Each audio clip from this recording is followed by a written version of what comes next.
pra cá, Minas Gerais, a melhor tarde do mundo pra você. Tava acompanhando o Alterosa Esporte? Tava? Agora vai seguir comigo, vai seguir com a minha equipe, atualizando você com as principais notícias de Minas Gerais. Tava acompanhando a bancada democrática no comando do meu querido Leopoldo Siqueira. Agora eu vou falar com você sobre o que aconteceu no final de semana, o que está acontecendo hoje em Minas Gerais, aqui em BH, na região metropolitana. Muito boa tarde ao senhor, meu querido amigo. Muito boa tarde à senhora, minha querida amiga. Muito obrigado por vocês terem escolhido a TV Alterosa como a TV que o Mineiro vê. Olha só, no programa de hoje você vai ver que 3 pessoas ficaram feridas em um assalto. Quem conta é Theo Correia. O destaque que eu trago hoje é sobre uma ação de criminosos que aconteceu aqui na BR-040, altura de Ribeirão das Neves. Um policial militar e a família que voltavam de viagem foram rendidos, mas antes da fuga dos assaltantes houve tiroteio. 3 pessoas ficaram feridas, entre elas 2 pessoas inocentes e um dos criminosos. Os detalhes dessa história eu trago já aqui no Alterosa Alerta. É destaque da Theo Correia e você vai ver também que um homem foi encontrado morto com sinais de violência dentro de casa no bairro Santa Terezinha, aqui na capital. A suspeita é de latrocínio, ou seja, aquele roubo seguido de morte. Já, meu amigo, minha amiga, eu te mostro os detalhes desse crime aqui como destaque no seu Alterosa Alerta. Vamos lá? Vamos entregar para você as novidades? Paredes mofadas, rebocos soltos, vidros quebrados. Essa é a situação de abandono de apartamentos de um conjunto residencial aqui no bairro Betânia, na capital, que são destinados à moradia funcional temporária para PMs, civis, bombeiros e agentes penitenciários. O governo do estado tem deixado de pagar a taxa de condomínio desses imóveis. A dívida acumulada já é próximo dos R$100 mil. Acompanhe comigo. Vidros quebrados, paredes mofadas, vazamentos e corredores alagados, sem falar no mau cheiro. O Residencial das Américas, no bairro Betânia, tem 13 prédios e 208 apartamentos. Destes, 93 foram destinados pelo Estado para a moradia funcional temporária de policiais militares, civis, bombeiros e agentes penitenciários que estavam sendo ameaçados por atuar na segurança pública. Dessas 93 unidades, 77 estão assim, vazias, abandonadas e sem nenhum tipo de manutenção. E o Estado não está pagando a taxa de condomínio desses imóveis. A dívida já ultrapassa os R$96 mil. São 5 meses de atraso. Eles conseguiram estar quitando um agora recente. A gente comunica para o Estado, tem N e-mails que a gente manda para eles, para poder ligações que a gente faz para eles, e nunca tem nenhuma resposta deles formal. Eles simplesmente abandonaram e nem comparecer ao condomínio, eles não comparecem. 16 famílias que fazem parte do programa Lares Gerais ainda vivem no residencial e pagam as contas em dia. Dorcas é uma das moradoras. Eu moro aqui há 15 anos. A gente fica em situação ruim porque é rata, é barata, os apartamentos tudo fechado, sem pessoas morando, não tem aquela manutenção. Então dá aquele problema todo, porque ele também não tem condições de cuidar, porque sem o dinheiro do Estado, para a gente fica muito complicado. Com a falta de manutenção, a infraestrutura dos prédios vai ficando comprometida. A calçada ao redor deste bloco, por exemplo, está aberta e com a tubulação à mostra. A gente não pode depender do Estado. A taxa de condomínio do Estado ela fica somente para a gente conseguir fazer alguma obra de infraestrutura. Então os outros moradores acabam suprindo todas as contas básicas do condomínio, água, luz, etc. Então aquilo que entra para a gente conseguir fazer algum tipo de benfeitoria, a gente vai utilizar esse dinheiro para benfeitoria. Para tentar resolver a situação, os moradores fizeram uma proposta ao Estado para que os imóveis fossem passados para o nome deles. Foi a promessa que a gente teve na última audiência que teve lá na Assembleia, foi o repasse para a gente, desconto em folha de pagamento. Só que, como mudou a gestão do Estado, a coisa desandou toda. São cerca de R$17 milhões aqui dentro, parado, que o Estado que responde para a gente que está falido, só que fica com esse débito aí, esse valor financeiro parado dentro de um condomínio. Eu tenho opinião sobre esse assunto. Tenho mesmo. De algum tempo para cá, a gente tem visto as mudanças de pensamento na gestão pública, Inicia-se um mandato com alguém pensando de uma forma, uma linha de pensamento político de uma forma e se esquece dos projetos que já vinham sendo tocados. E com isso, a gente perde bons projetos que pertenciam ao fulano, só porque esse projeto era dele. Não vamos continuar, não vamos deixar, gente, vamos parar com isso. O Brasil, o Estado, o município, ele precisa concluir os projetos que foram começando. Quantas e quantas obras, pontes, eu passei há pouco tempo atrás na Bahia, e tem uma ponte lá praticamente pronta, só faltando as cabeças de chegada e saída dela. E eu fui perguntar ao morador da cidade lá de Prado, por que não consertaram aquela ponte? Ah, porque ganhou outro prefeito, o cara não quer continuar. Quando é que nós vamos ter aqui no nosso país pessoas comprometidas com o cidadão e não com os projetos pessoais? Quando nós vamos ter no país? Eu acredito, seriamente, que o governo atual, voltado muito mais para a praticidade da solução das coisas, que é que eu tenho visto, pelo menos o discurso é esse, ao enfrentar esse assunto aí que nós estamos trazendo aqui na TV Alterosa, na Alterosa Alerta, vai entender que é necessário destacar imediatamente um técnico para esse espaço aí, para esse assunto, e verificar quais são as medidas legais para fazer com que o Estado se desvencilhe disso. Que interesse o Estado de Minas Gerais tem em ser dono, olha só o que eu vou dizer, hein? Me põe aqui na tela grande, Miltinho. Que interesse o Estado de Minas Gerais tem em ser dono de apartamentos dessa natureza, se ele não se interessa em ser dono do palácio? Hein? Responda para mim, você que está em casa. Que interesse o Estado tem em ser dono de apartamentos funcionais, destinados a profissionais da segurança pública, agentes penitenciários? Que interesse o Estado tem em ser dono dos apartamentos funcionais, se ele não quer ser dono do palácio? Quer colocar à venda, quer desfazer? Então está na hora do governo responder a essas famílias que estão aqui sofrendo, né, com a infestação de ratos, com mofo, com paredes caindo, com rebocos. Então está na hora do governo, sim. Pedimos a informação ao governo, mas até o presente momento não nos foi enviada a nota e nós estamos aguardando a informação por parte da comunicação. A polícia procura por 3 homens suspeitos de terem explodido um caixa eletrônico no prédio de educação física da UFMG, na região da Pampulha, aqui na capital. Acompanhe comigo. A ação dos criminosos ocorreu por volta das 3 horas da madrugada de domingo. Segundo a Polícia Militar, 2 vigilantes que estavam no prédio foram rendidos. Um deles foi agredido com coronhadas e chutes. Os bandidos explodiram o caixa eletrônico que fica no 3º andar, mas não conseguiram roubar o dinheiro.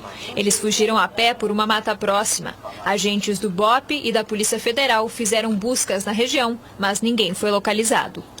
Eu acompanhava pela manhã essa informação no rádio. Eu, pelo menos me falha a memória, há muito tempo a gente não ouvia falar em explosão dentro de espaço público em faculdades. Pelo menos eu não me lembro disso aí não. Voltaram com esse crime, mas também não houve, os bandidos não conseguiram acessar o dinheiro. Minas Gerais, criminosos fizeram uma barricada para dificultar o trabalho da polícia no bairro Bom Sucesso, aqui na capital. Quem traz a notícia é meu querido Pablo Thiago.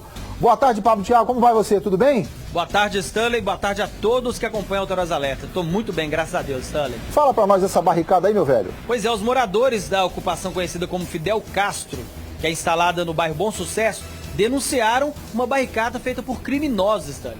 Eles instalaram ferros e trilhos para dificultar o acesso da polícia, colocando todo aquele esquema ali para que a polícia não possa transitar na localidade. Então, alguns moradores resolveram denunciar e, segundo o 41º Batalhão de Polícia Militar, esclareceu que um órgão responsável já foi deslocado para lá para a retirada desses materiais e que a polícia vai intensificar o policiamento no local, que já conta com uma base de patrulhamento da região. Ô Pablo Thiago, você vê que os bandidos aí estão realmente se preparando para poder evitar a chegada da PM. Agora, asfalto não tem não, mas aquele cimentozinho com aquela barricada preparada tem, né, meu? Com certeza. Olha lá. E é importante a população ficar atenta, denunciar mesmo, porque só com o trabalho conjunto, porque a segurança pública, Stanley, é um dever de todos, né? Então, para que a polícia se torne mais eficiente, o cidadão denunciando ações como essa é muito importante, né? Não, e a gente percebe, Pablo, que o cidadão, ele precisa se aproximar cada vez mais da segurança pública, denunciando, informando, mas também permanecendo cada vez mais sólido, unido no patrulhamento comunitário, participando do PROERD, né? Na rede Vizinhos Protegidos, no patrulhamento rural, que você fez uma matéria espetacular. É esse conjunto de normas praticadas pela segurança pública é que vai fazer toda a diferença no dia a dia aí da segurança. Não é isso, meu irmão? Com certeza, Stanley. Então, aqui, deixa eu te falar uma coisa. Ficou muito bem sem o terno e com esse pullover. É isso mesmo? Fala. É, rapaz, novinho, parceladinho. Ficou muito bonito, viu, meu filho? Obrigado, obrigado. Parabéns. Vamos lá. Vem comigo, Minas Gerais. Deixa eu dar um recado importante para você. Uma grande oportunidade de você adquirir o seu lote a apenas 20 minutos do centro de BH, na região de General Carneiro, antes de Sabará. Lotes a partir de 300 metros quadrados, urbanizados, com água, luz, calçamento e meio-fio. A apenas 20 minutos do centro de BH. Próximo ao final do ano, visita Colomi, meus amigos. Tem comércio em geral, tem escola, posto médico e posto policial. O financiamento é próprio, sem consulta ao SPC ou Serasa. Pequena entrada e prestações a partir de R$ 499 por mês. Olha, são poucas unidades que eu tenho para você. Você adquire seu lote com valor pequenininho de entrada e prestações a partir de R$ 499 por mês. Para morar aqui pertinho de Belo Horizonte, pertinho do centro da cidade, só eu tenho a promoção, hein? Vamos lá, anota o telefone, 31 4102 7666. Olha só, 31 4102 7666 ou no WhatsApp 99357 8538. Diga que é meu telespectador que você vai ter condições super facilitadas. O telefone está na sua tela. Meus amigos, um homem morreu afogado depois de tentar cometer um assalto no bairro São Bento, aqui na capital. Ele fugiu de populares, pulou na lagoa da barragem Santa Lúcia e sumiu. Acompanhe. O suspeito foi perseguido por populares e pulou na lagoa da barragem Santa Lúcia. Segundo testemunhas, ele começou a se debater e afogou. Em 2 minutos de mergulho, os bombeiros encontraram o corpo do homem a 4 metros de profundidade. Na água também foi encontrada uma réplica de arma de fogo. Não há nem o que comentar, na minha opinião. Não há nem o que comentar. Muito triste a situação que a gente tem passado no nosso país. Isso mostra a falência de todos os pontos de vista, na minha opinião. O rapaz pratica um assalto, vai correr dos populares, pula na lagoa. Será que ele sabia nadar? Pergunta idiota, mas será que ele sabia nadar? Para que pular na lagoa se ele não sabia nadar? Será que ele pulou e chegou ali, apavorou, se enrolou em alguma coisa? Mas achou que fosse mais raso, achou que dava para atravessar correndo, né? Encontrando a 4 metros de profundidade. A gente lamenta, eu pelo menos lamento profundamente. Por quê? Porque cada dia que passa a gente vê mortes absurdas, mortes banais, se eu posso chamar assim, de pessoas que poderiam ter outras alternativas, Está mudando o discurso? Não. Como eu prometi para vocês, estou só refletindo melhor. Um policial militar à paisana e parentes dele foram abordados por assaltantes em Ribeirão das Neves, aqui na região metropolitana de BH. Houve troca de tiros e 3 pessoas foram baleadas. Entre os feridos, um criminoso e 2 familiares da vítima. Olha só. O policial militar e parentes voltavam de Montes Claros para Belo Horizonte em 2 carros. No caminho, um dos veículos apresentou defeito e foi preciso parar para resolver o problema nessa altura da BR-040 em Ribeirão das Neves. Foi aí que o grupo foi abordado por criminosos. Segundo o boletim de ocorrência, a caminhonete teve uma pane mecânica e o motorista parou aqui no acostamento da rodovia. O Siena, onde estava o policial militar, parou atrás. Logo em seguida, chegou uma Kombi e dela desceram 2 homens armados. Eles renderam o grupo, levando vários objetos de valor. Quando deixavam o local, o policial tentou reagir e foram feitos vários disparos. 2 pessoas que estavam na caminhonete foram feridas e um criminoso também. Quando eles começaram a subtrair os objetos das vítimas que se encontravam no veículo, o militar foi fazer o uso de sua arma de fogo, tentando render os autores do roubo. Nesse momento, eles percebendo que se tratava de um policial, efetuaram disparos contra ele, não atingindo o militar. Entretanto, atingiram os familiares, né, um cunhado e a concunhada. Ele efetuou também disparos, vindo alvejar um deles. E eles empreenderam fuga, fugiram. A PM foi acionada e localizou a Kombi usada pelos ladrões em uma rua desse conjunto residencial que fica bem perto do local onde houve o assalto. Na mesma região, os militares abordaram um veículo suspeito com 4 ocupantes. Um deles estava ferido e foi reconhecido pelas vítimas do roubo.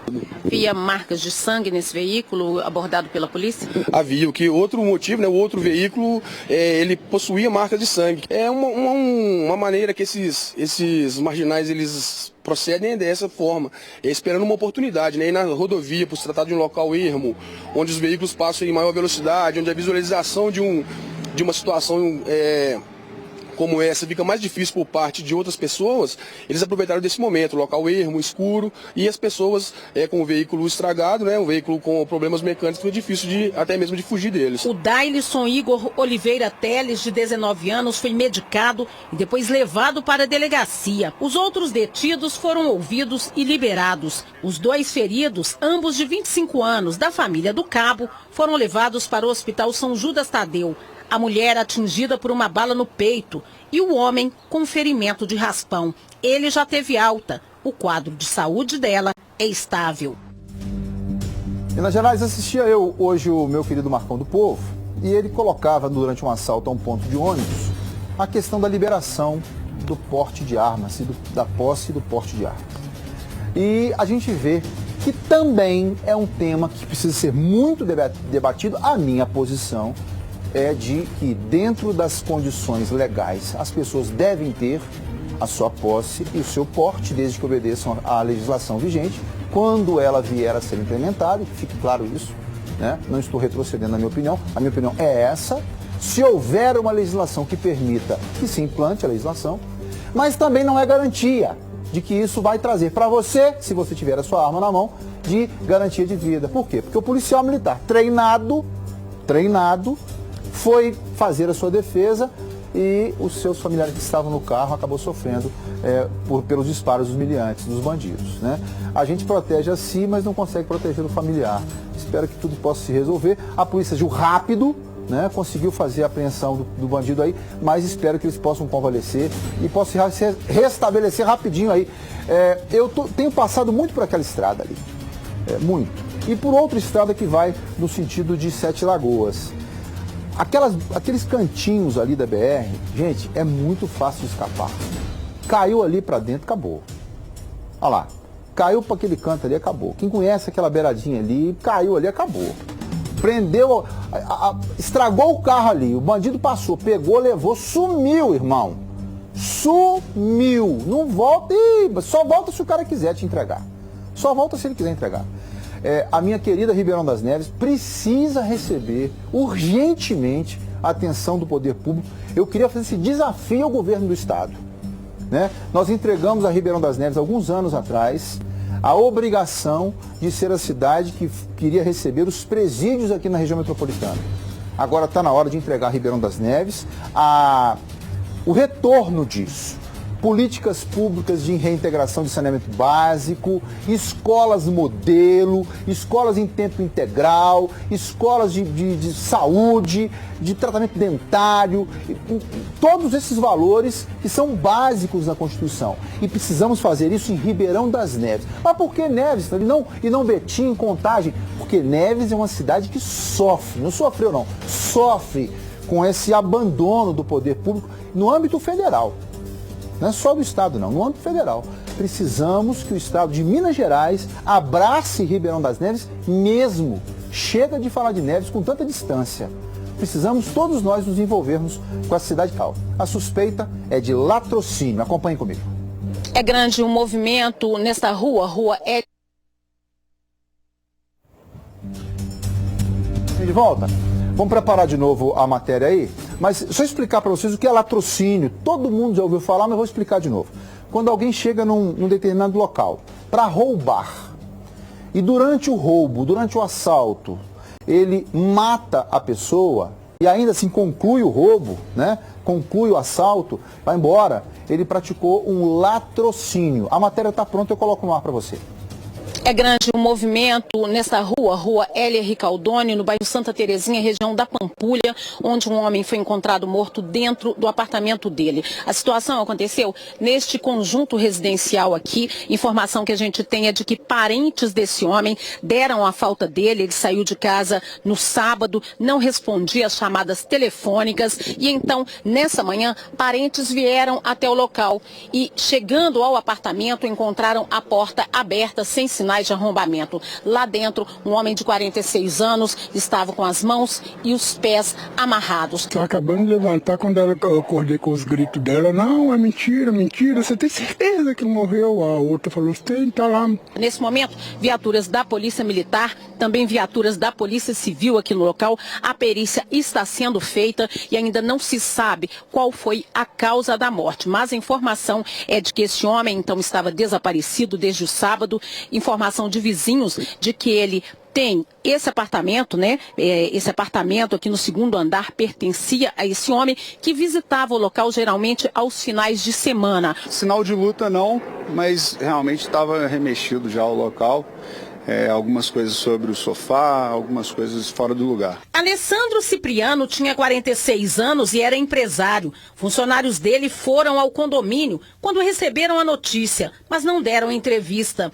Os parentes estavam muito abalados e também preferiram não falar. O corpo foi levado para o Instituto Médico Legal de Belo Horizonte. A polícia trabalha com várias hipóteses para o crime, entre elas a de latrocínio, roubo seguido de morte, mas outras motivações não estão descartadas. A princípio, ele não tem nenhuma perfuração, né? E a princípio, então, sinal de asfixia mesmo. Alessandro Cipriano era considerado um homem discreto e muitos moradores do condomínio nem mesmo conheciam. Eu até estranhei isso, porque ele é muito calado, uma pessoa que... Uma vez eu vi ele descendo a escada ali, eu perguntei, mas está sumido? Ele virou para mim e falou comigo, não, é porque eu viajo muito. Os policiais estão levantando informações, mas segundo vizinhos, eles não ouviram gritos, o que leva a crer que a pessoa que entrou no apartamento era conhecida da vítima. Tomei informação também nesse final de semana que um deputado federal propôs o aumento de pena, da pena máxima do Código Penal, de 30 para 50 anos. Né?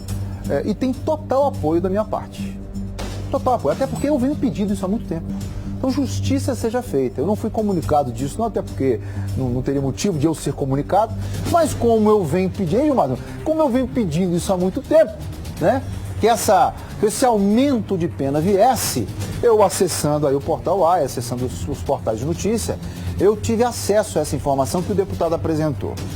O que eu queria pedir aos deputados federais, aos senadores, que é quem tem a reserva de decidir isso, é que os senhores, por gentileza, ouvissem os seus eleitores. Façam as enquetes, procurem saber as pesquisas, o que é que a população pensa sobre essa proposta. Porque no final das contas, suas excelências, o que conta mesmo é a vontade do povo. No final das contas, o que deve prevalecer é a vontade do povo. Por mais que o Supremo Tribunal Federal venha dizer que a vontade do povo não deve prevalecer sobre a lei. Se for assim, nós teremos que pegar a Constituição e dizer assim, o artigo 1º não vale, né? Porque a lei é a vontade do povo e por ele deve ser exercida através dos seus representantes legais. Então, por favor, pelo menos a minha vontade, gostaria que vocês se posicionassem aí através das redes sociais, é essa, que um bandido, quando praticasse um crime dessa natureza, que ele pagasse proporcionalmente a essa. Porque tem uma coisa, gente, que é para sempre. Uma coisa é para sempre, é a morte. Imagina coloque-se você nessa condição, de estar agora velando o seu ente querido, de estar agora velando e diz assim, o que aconteceu com ele? Um bandido entrou no apartamento dele, matou ele, assim, levou, matou e foi embora. Imagina você. Vem comigo. Uma família foi encontrada morta dentro de um apartamento. O motivo da morte, agora na reportagem. Acompanhe. Os corpos de Roberto Yassurride Utima, de 46 anos, Kátia Sasaki Utima, de 47, e dos filhos do casal, Enzo e Bárbara Sasaki Utima, de 3 e 14 anos, foram encontrados pela irmã da mulher na manhã de domingo, no apartamento da família, no 12º andar deste prédio, numa área nobre de Santo André, no ABC Paulista. A família chegou de uma viagem aos Estados Unidos na tarde da última sexta-feira e nem teve tempo de desfazer as malas. De acordo com a perícia, a mulher estava no banheiro, com o chuveiro ainda ligado. O pai deitado, abraçado com o filho pequeno e a adolescente em um beliche. Não havia sinais de arrombamento ou violência. Aparentemente, todos morreram quase ao mesmo tempo. E segundo o delegado, tudo indica se tratar de um caso de intoxicação por monóxido de carbono. Acompanhamos toda a realização da perícia, foram feitos testes no aquecedor, ele está queimando, não houve vazamento do gás que não fosse queimado. Porém, eu percebi, o perito imediatamente notou a ausência da chaminé. O laudo ainda não foi emitido, mas provavelmente o que o perito disse é que houve inalação de monóxido de carbono pelas vítimas e que pode sim ter ocasionado a morte dos 4, que foi uma morte simultânea. Estas fotos tiradas pela polícia mostram que o aquecedor não tinha sequer o duto que é ligado à chaminé externa. Um técnico da empresa de fornecimento de gás esteve no prédio e ajudou os peritos com o equipamento para medir a quantidade de monóxido de carbono no ambiente. E de acordo com o delegado, o volume registrado no apartamento de 91 metros quadrados estava bem acima do normal. Nós entramos em contato com a empresa de gás e ela fez o teste com o aquecedor ligado por alguns minutos e a medição foi muito acima do tolerável. Há a suspeita de que o sistema de exaustão do aquecedor estava desconectado havia algum tempo, porque em depoimento à polícia, parentes das vítimas disseram que recentemente um passarinho da família que ficava em uma gaiola próxima ao equipamento morreu e dias antes de viajar, os pais e os 2 filhos passaram mal. Pouco antes de terem viajado para os Estados Unidos, o passarinho morreu e os 4 passaram mal. Só que foram medicados e o médico não conseguiu detectar aí essa intoxicação. Disse que poderia ser uma sinusite, mas já era um indício de que eles estavam sendo intoxicados. Ninguém do prédio quis falar sobre a tragédia. O síndico planeja contratar uma empresa especializada para vistoriar os apartamentos e orientar os moradores sobre os cuidados com a exaustão. Um alerta feito também pelo delegado responsável pelas investigações. Que se preocupem muito com a exaustão do equipamento, com a manutenção e sempre deixar as janelas abertas. Essas mortes poderiam ser evitadas se tivesse tido o mínimo de cuidado com essa exaustão. Na semana passada, em Minas Gerais, uma família colocou uma churrasqueira dentro do quarto para aquecer o quarto do frio e morreram também dessa forma. Pelo menos esse é o encaminhamento. Deixa eu buscar meu estado inteiro, porque está na hora das praças integrarem o sistema de comunicação da TV Alterosa. Vamos buscar? Minas Gerais, vocês todos, por favor, cheguem para cá, está na hora de todo mundo chegar para o Alterosa Alerta. Muito obrigado pela companhia. A você que está chegando agora, estava assistindo ao Alterosa Esporte, muito obrigado pela sua audiência, muito obrigado por terem escolhido a nossa TV Alterosa como a TV que o mineiro vê. Eu quero agradecer pela companhia, quero agradecer pela audiência e quero cumprimentar meu querido Pablo Thiago, que está ao vivo comigo. Pablo Thiago, tudo bem, meu querido? Tudo bem, Stanley, boa tarde a você, boa tarde a todos que acompanham agora toda a mineirada junto com o Alterosa Alerta, né? Toca comigo o barquinho? Oi? Toca comigo o barquinho? Sim, tamo junto. Então me interrompa a hora que for necessário, ok? Você tá no vivo? Tô no vivo. Minas Gerais, eu tenho uma notícia para poder falar para vocês. É o seguinte, a polícia apreendeu 5 adolescentes que eram chefes. Não tô titubeando não. Adolescentes que eram chefes de uma organização criminosa. Eles ainda ameaçavam moradores para poder praticar o tráfico. Vocês entenderam o que eu falei? Vou de novo. Adolescentes, chefes de organização criminosa que ameaçavam moradores para praticar tráfico. Acompanhe a reportagem comigo. Os 5 adolescentes com idades entre 15 e 17 anos vão responder por diversos atos infracionais. Entre eles, tráfico de drogas, lesão corporal, tentativa de homicídio, ameaça, roubo e porte ilegal de arma de fogo. Segundo a Polícia Civil, os 5 adolescentes apreendidos são os chefes de uma organização criminosa na região nordeste de Juiz de Fora. Para que eles pudessem cometer os atos infracionais, moradores eram ameaçados. Uma associação para cometer, dentre vários crimes, o tráfico de drogas. Para inibir os moradores, eles vêm ameaçando, já houve lesões, inclusive até tentativa de homicídios em relação aos moradores ali. Um deles, inclusive, não veio até a delegacia por medo de ser morto. A apreensão aconteceu durante a Operação TIM, realizada em conjunto entre as polícias civil e militar. Os adolescentes estão acautelados e cumprem medida no centro socioeducativo. Esses meninos, eles vinham até a delegacia, geralmente era de madrugada, vinham para um plantão e, pela lei, ele pode ser liberado para se apresentar numa outra data ao Ministério Público. Ocorre que foram mais de 50 ocorrências, esses meninos vinham à delegacia e eram liberados. Ocasionou o quê? Uma sensação de impunidade. A gente instruiu um procedimento, mandamos para o Judiciário, o Ministério Público deu parecer favorável à apreensão desses menores, eles não serão liberados. Eles estão neste momento no Cerespim, que é o Santa Lúcia. São 5 adolescentes que são os, digamos assim, os organizadores. Na verdade, são 15, mas os que organizam todos esses fatos estão devidamente acautelados. Com a operação, a PM espera que os índices criminais diminuam. E aí, nós precisamos ficar atento a esses números. Porque com a prisão desses adolescentes, somente se, os números de violência na região diminuírem, vai dar conta de que tudo isso que a delegada falou, que o doutor Iane falou, vai certamente estar certo. Gente, qualquer pessoa de consciência média poderia fazer esse mesmo raciocínio que eu, né? Com a prisão dos donos do comércio de tráfico de drogas, com a prisão deles, caiu o número de assalto, caiu o número de roubo, caiu o número de latrocínio, obviamente eles são os responsáveis, portanto, devem responder com a pena máxima, que é de 3 anos. Tá bem? Se fossem maiores, seria de 15 anos. Vamos pensar em rever essa lei aí? Vamos? Vem comigo. Assalto em dose dupla. 2 homens são suspeitos de assaltar 2 comércios na mesma noite. No segundo roubo, o atendente desconfiou que a arma era falsa e reagiu. A repórter Graziele Raposo traz os detalhes. Os 2 suspeitos chegam e param em frente à padaria. Um deles arruma o capuz da blusa antes de entrar, enquanto o outro fica do lado de fora dando cobertura. O rapaz que usa moletom entra armado e anuncia o assalto. Enquanto a funcionária fica parada em um canto do balcão, o suspeito vai direto no caixa.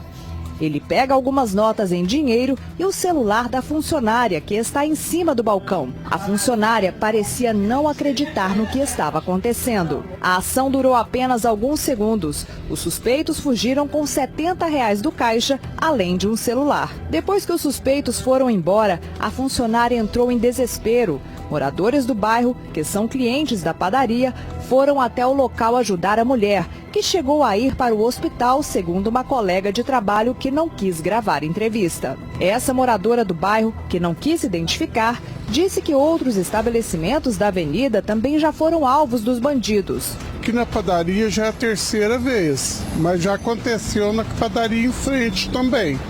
Umas 2 vezes também. Lá embaixo também já aconteceu.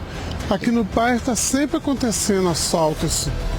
Segundo a polícia, depois que a dupla teria assaltado a padaria, ela veio até o centro da cidade e tentou assaltar uma sorveteria. Um dos suspeitos estava com um facão, enquanto o outro, de moletom e capuz, estava com um objeto que parecia ser uma arma. O atendente da sorveteria desconfiou que se tratava de um simulacro e acabou reagindo, dando chutes e socos em um dos suspeitos. Os 2 fugiram e a polícia conseguiu localizar um deles na madrugada. Só que tem um detalhe: ele acabou negando todos os crimes. A polícia agora segue em rastreamento para localizar o outro suspeito. Parece que eu estou repetindo como um papagaio a fala do assalto anterior. Enquanto nós tivermos essa legislação que prende, que solta, que prende, que solta, nós vamos continuar tendo esse tipo de bandido. Aquele que pega uma arma de brinquedo e com um pouquinho de coragem vai até a padaria, vai até a sorveteria e faz o assalto e vai embora para casa. É aquele que é o nosso sócio oculto, é o que eu ouvi isso de um jurista há pouco tempo atrás, né? Aquele que passa e pega o seu dinheiro no final do dia e vai embora. Aquele que no dia seguinte você ia pagar o seu imposto. Vamos lá, Minas Gerais. A polícia prendeu um homem suspeito de furtar lojas. Ele se passava por cliente e assim conseguiu enganar muita gente. Passava por cliente, chegava passando por cliente e aí enganava o pessoal. Olha a cara de pau. O suspeito entra em uma loja da Avenida Francisco Navarra e observa que a atendente está ocupada. Primeiro ele furta alguns chicletes que estavam no balcão. Depois ele pede para ver um tênis. Ele disfarça para ver o calçado e pede um cartão da loja, alegando que voltaria mais tarde. O suspeito veio até esta rua na área central de Varginha. Ele entrou em uma dessas lojas, pediu para experimentar uma camiseta e foi embora com a camiseta nova no corpo. Segundo as informações da polícia, o funcionário da loja até foi atrás do suspeito. O suspeito teria andado já umas 3 quadras aqui para baixo nesta rua no centro de Varginha. O funcionário da loja convenceu o suspeito de retornar ao estabelecimento e devolver o produto. Mas quando o suspeito chegou na loja, ele acabou sendo preso. Ele confessou à polícia que estava cometendo furtos em Varginha porque está devendo para o tráfico de drogas. Ele tem 43 anos e já tinha passagens pela polícia. Enquanto a vendedora vai buscar o cartão, o suspeito furta o celular dela que estava em cima do balcão. A ação foi rápida e a vendedora, que também é proprietária da loja, só percebeu os furtos depois de ver as câmeras do circuito interno.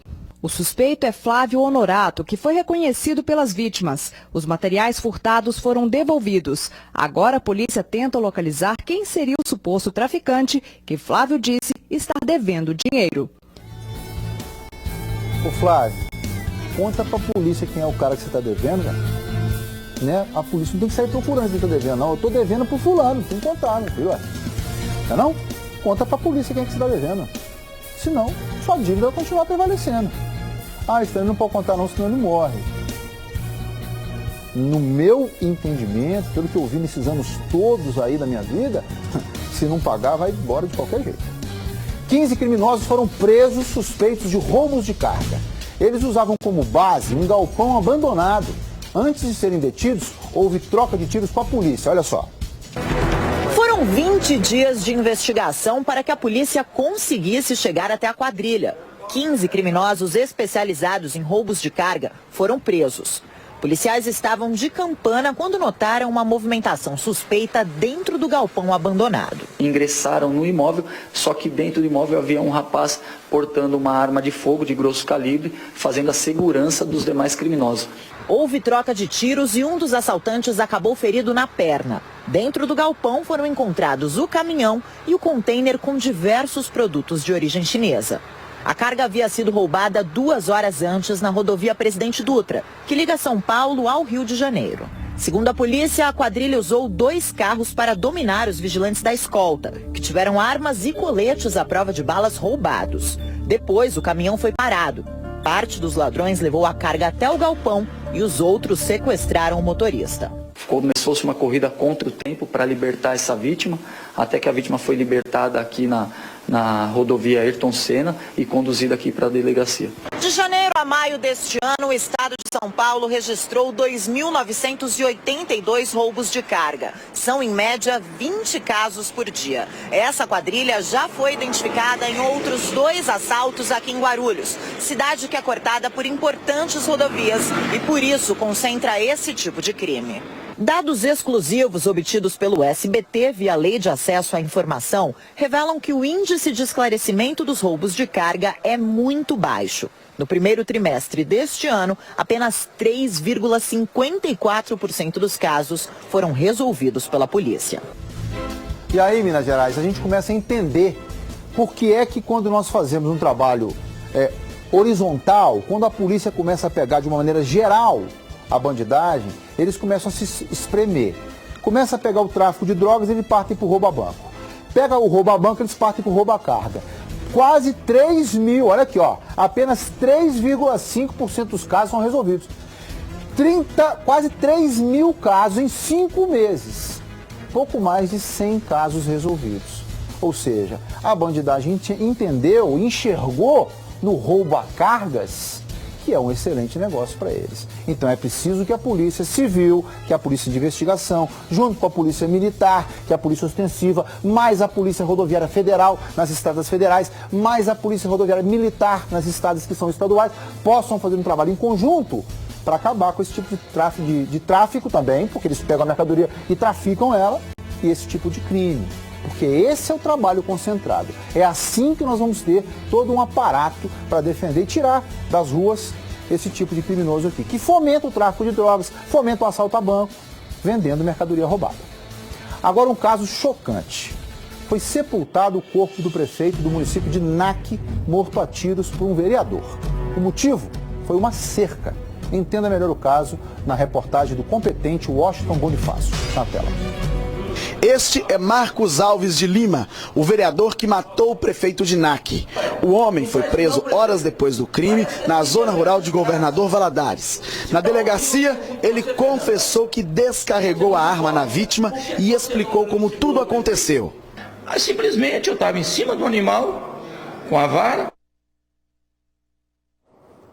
Vamos pegar a reportagem completa. O Washington Bonifácio fez para nós lá em Governador Valadares, foi até a NAC para poder fazer a cobertura. As notícias do portal UAI, né, do próprio Jornal do Estado de Minas, deu conta, né? Vamos chamar já a matéria, mas deu conta de que esse vereador estava com uma discussão, ou teria discutido com o prefeito por conta de uma cerca. Aí ele vai contar o que teria acontecido, né?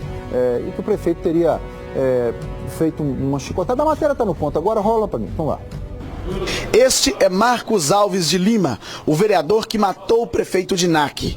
O homem foi preso horas depois do crime na zona rural de Governador Valadares.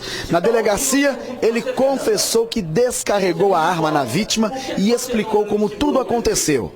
Aí simplesmente eu estava em cima do animal, com a vara, ele puxou a vara, quase que eu caí, eu falei, não faz isso não, não faz isso não.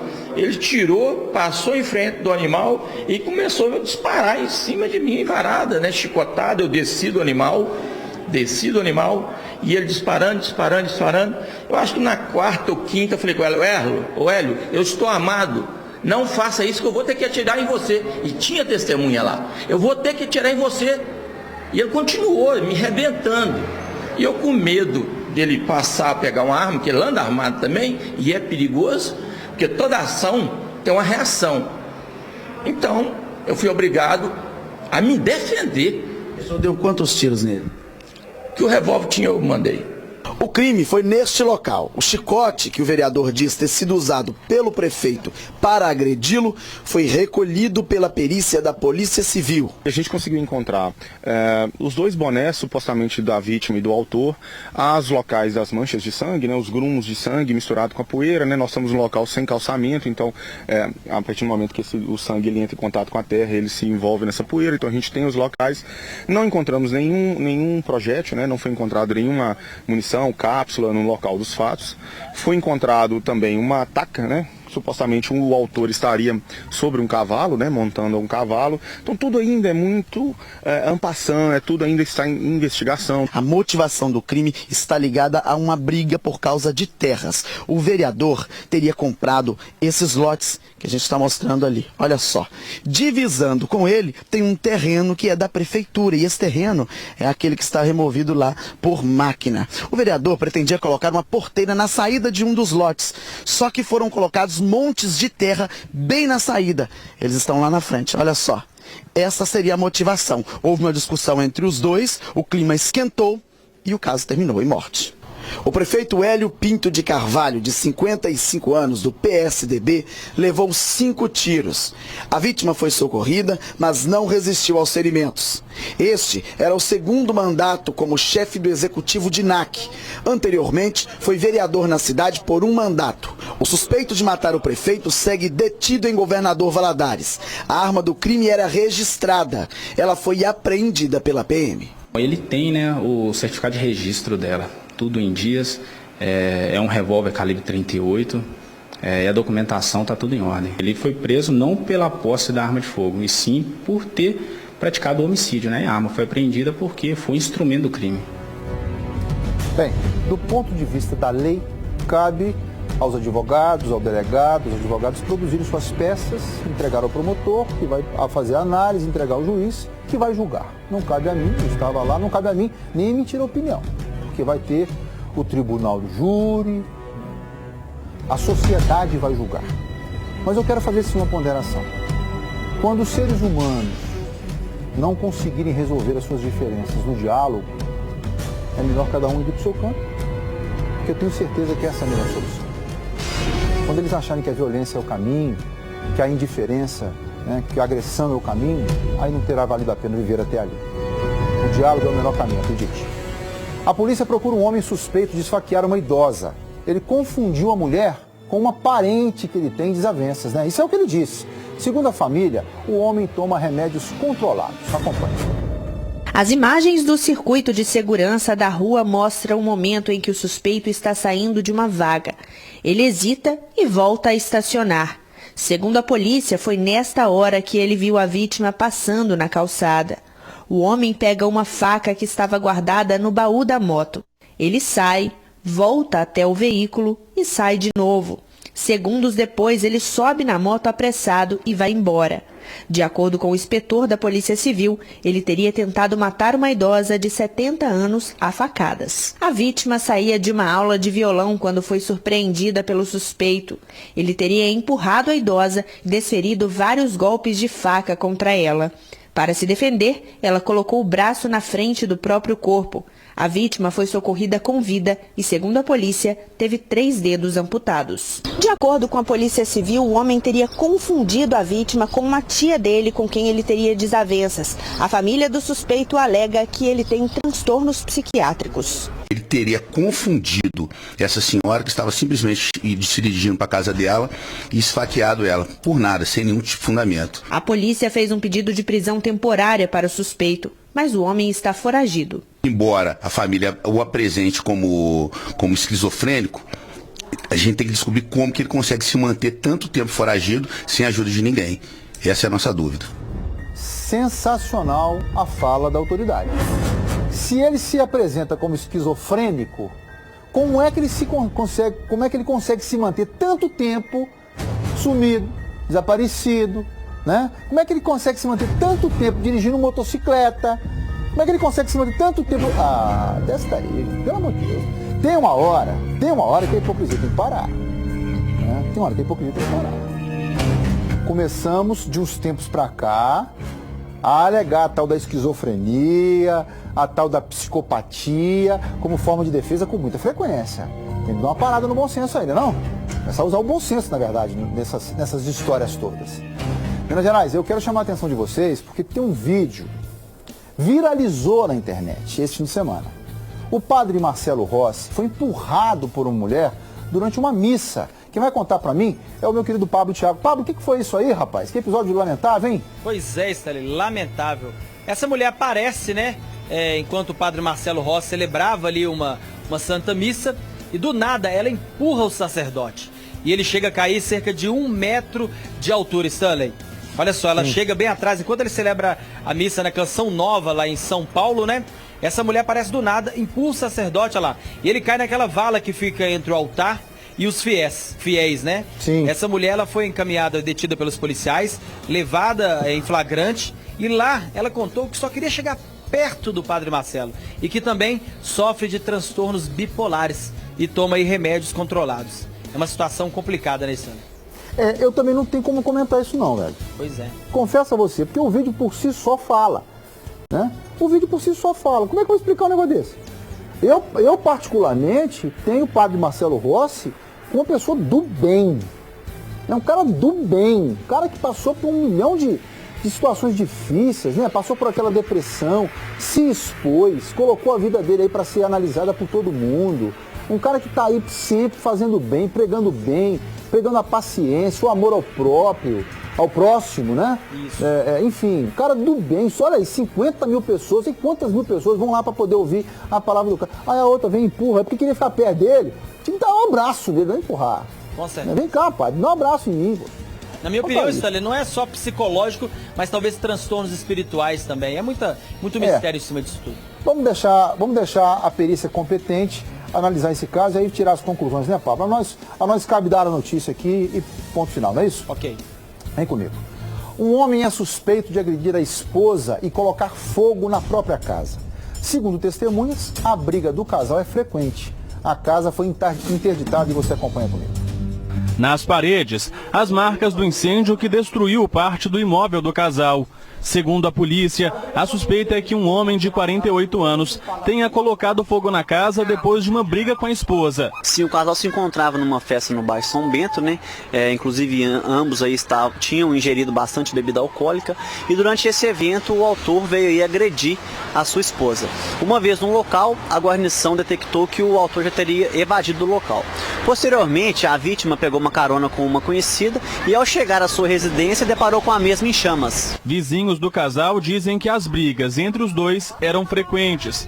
Eles contam que antes de atear fogo, o homem quebrou vários móveis da casa. Na hora eu vi que ele estava quebrando as coisas, eu pensei que era só uma briga de casal, mas aí depois quando eu cheguei na janela eu vi que estava pegando fogo. Aí na hora o susto foi grande, porque eu estava com a bebezinha dentro da banheira tomando banho e meu filho começou a chorar muito, falando que está com medo, e a gente só pegou as crianças e saiu para a rua. Segundo a PM, o homem foi visto fugindo do local pouco antes do fogo se alastrar. Ele não tem passagens pela polícia e está sendo procurado. Por causa do fogo, a estrutura deste imóvel ao lado foi danificada e o local foi isolado pelo Corpo de Bombeiros. Marlene não pode entrar em parte da casa dela, que está interditada por risco de desabar. Medo. Muito medo. E eu tenho uma criança de 8 meses e o menino de 9 anos. Ele chora, ele tá morrendo, ele nem quer vir. Pois é, em Minas Gerais registrou quase 145 mil casos de violência doméstica e familiar contra mulheres no ano passado, de acordo com a Secretaria de Segurança Pública. Uma dessas vítimas, uma empresária de BH, que era violentada pelo marido, criou um curso para que outras mulheres ganhem independência e se livrem de companheiros agressores. Acompanhe comigo. Vítima de violência doméstica, Eliane se separou do marido agressor. Ela superou todas as dificuldades e hoje a manicure é uma empresária independente. Trabalhava com unha normal, E por necessidade, porque eu separei do pai dos meus filhos e ele não dava nada, não sustentava os filhos dele, aí eu tive que, como eu fazia minha própria unha, aí as pessoas iam vendo e iam me procurando. A inspiração para o crescimento dela veio da também empresária Isabela Andrade. Agredida pelo marido, criou uma rede de apoio para outras mulheres. Decidi dar um basta naquela situação e fui trabalhar, correr atrás.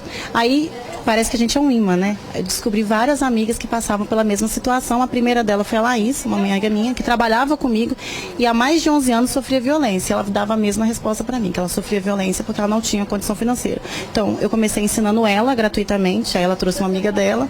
Aí quando a gente foi ver, já era uma campanha, já era uma equipe e a gente montou o projeto a partir disso.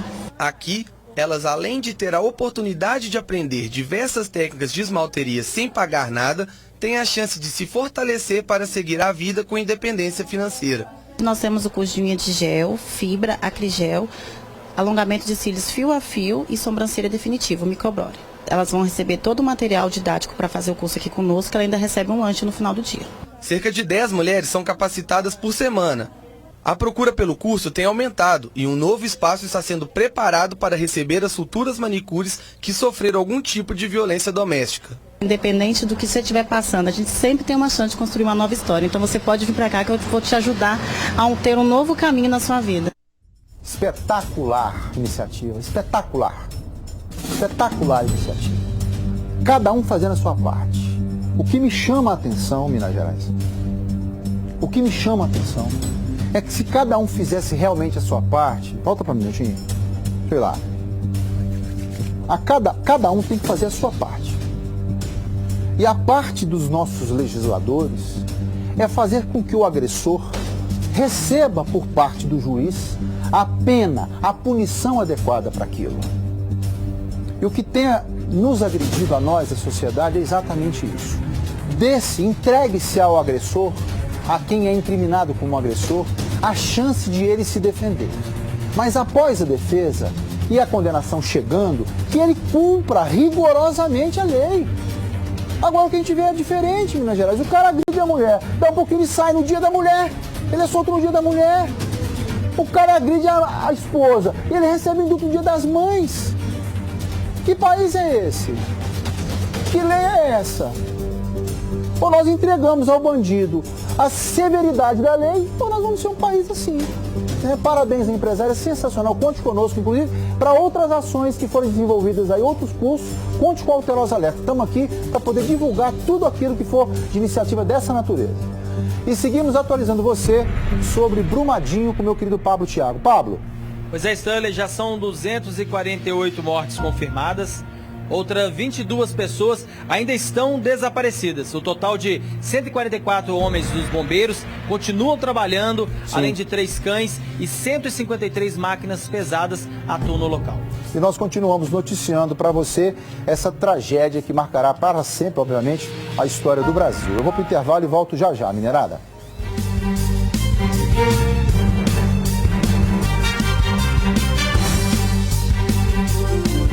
Nosso repórter Pablo Thiago foi tietado durante uma matéria. Olha a foto aí dele com a Daliane.